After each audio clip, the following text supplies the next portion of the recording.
siya aron mag-alagad kaniya kanunay. Hinumdumi ang kahibulungang mga buhat nga iyang nahimo. Ang iyang mga katingalahan ug mga hukom nga iyang gibuhat. Ang Ginoo nahinumdum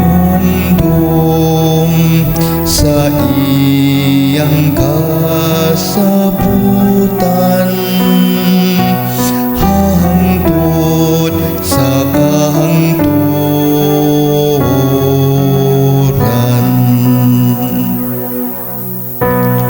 Kamong mga kaliwat ni Abraham, iyang mga sulugon,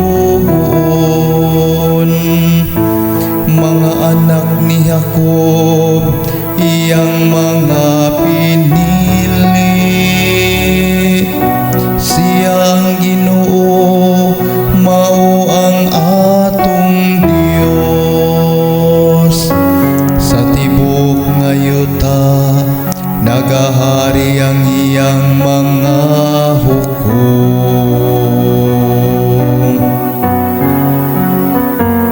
Ang Ginoo nahinumdum sa iyang kasabutan, hangtod sa kahangturan.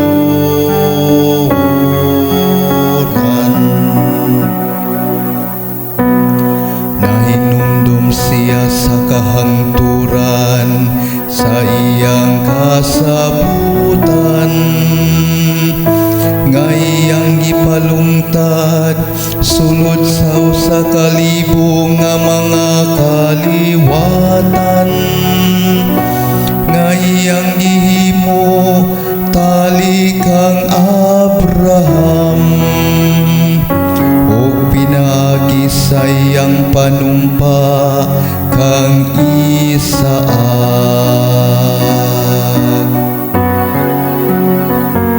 Ang Ginoo nahinumdum sa iyang kasabutan,